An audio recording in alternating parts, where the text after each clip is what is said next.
Nigeria has been signatory to the UN Convention Against Torture and Other Inhuman Treatment since 28 July 1998 and consented the convention on 28 July 2001, and ever since Nigeria has not yet submitted any reports before the Committee Against Torture. In a bid to present this report in the upcoming 77th Convention Against Torture in Geneva by November 2021, various civil society organizations has come together to review and validate the report to be presented. During the review of the report at Abuja, the acting executive director of Clean Foundation, Mrs. Ruth Olofin, said there have been progress so far at the legislative level as the anti-torture law has been passed by the 8th National Assembly in 2017. She also said they hope the government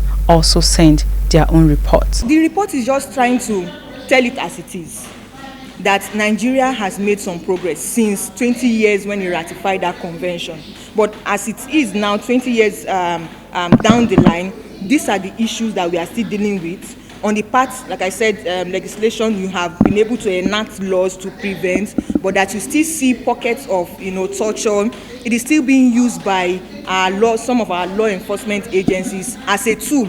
You get the suspects, rather than treat such suspects with dignity. You find that you try to, most of the time is to use torture on them to elicit confessional statements. That is where we are right now. So we're trying to just tell it as it is, and then also within the report, encourage our government to say you have done well passing laws and all of that, but there are still gaps to be addressed. Yes, trying to put together a draft that it is not only the civil society report that goes, but that Nigeria, for the first time in 20 years, they are putting something on the table. We must recognize the fact that though we still have the challenges, but we have made some progress in terms of laws. You have various regulations within the police. The Force Order 237 talks about the use of force and firearms and all of that. You've had some baby steps, like when we had the NSAS and all that. Government immediately, went ahead to disband SARS and all that. Those are some little progress, but you still have torture happening.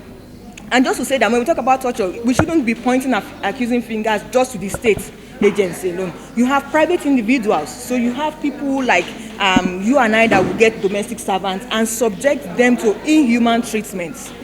You also have people that are in the custody of state security actors that are treating these persons as less of a human.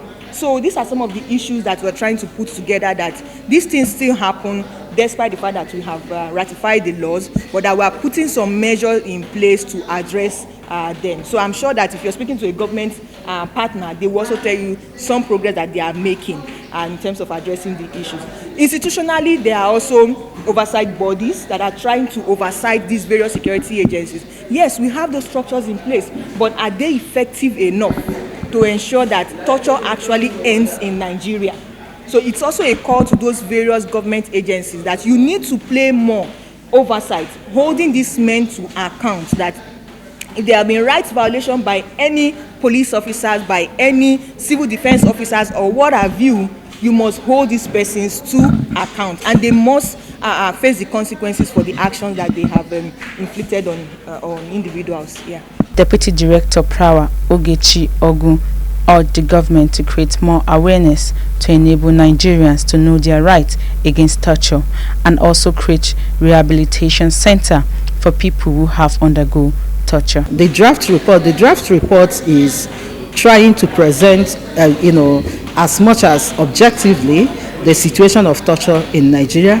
First of all, acknowledging what the government of Nigeria has done, especially the legislature, in terms of putting up enactments, regulations to support, the prohibition and prevention of torture. So that is the first acknowledgement of that report, and subsequently the report tries to capture on the ground situations around torture in the country. But I would equally recommend that it's better that we allow us to have a comprehensive document, because whatever we are going to present will be endorsed by all the all the civil society organizations in the house, sexual and gender-based violence that arose with that. We equally talk about conditions of detention and the use of force and firearms. So there are so many things, and the target of the civil society organizations is to raise these issues,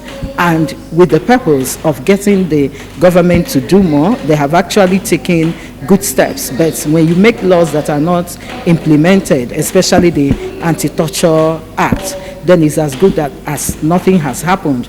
And we equally would be talking about a core issue, and that is the issue of capacity, culture, and tradition of some of our institutions. So the part of what we will be looking at is how to strengthen capacity of our security, law enforcement agencies, because people resort to what they know when they don't know what is the right thing to do. So we really need to build capacity, to move forward.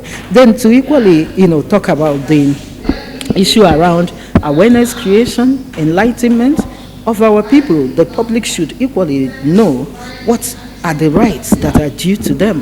How many of our people do know that they are protected by the laws, against torture, inhuman and degrading treatment? Have they actually accepted that torture should be part of our lives? So the people should know. When you know your rights, you are able to appropriate your rights. But in ignorance, you think that everything that comes to you, should be accepted. And knowing about your rights is equally standing on the rights and being able to report, because without knowledge that somebody has been tortured, maybe somebody that is seeking accountability may not be able to do that, because you equally need somebody to stand by to say, yes, this is my experience. I actually went through this. You can't go prosecuting as expected by the Anti-Torture Act or punishing any officer without having evidence. Torture is something that should not be tolerated, and luckily Nigeria has been a part of that treaty against torture, the Convention against torture. We've also domesticated the act, but over the years we have not been reporting to the United Nations, which is why we are here today as civil society organizations to review the report that we are supposed to send to the United Nations on the state or status of torture in Nigeria. So torture is a form of deviation from the rights of citizens, the right to human dignity, and that right cannot and should never be deviated for any reason. Torture should be stopped. Torture should be stopped because it is a deviation from the right to human dignity, and the right to human dignity entails that no person should be made to feel less than human. Torture makes you feel less than human. Torture is not good at all. It's not acceptable internationally. It's not acceptable even under our domestic laws. It is wrong. And what we are saying is that government at all levels, people at all levels should stand up and ensure that torture is totally eradicated from the country. Dorcas Olariwaju, Voicetv, Nigeria.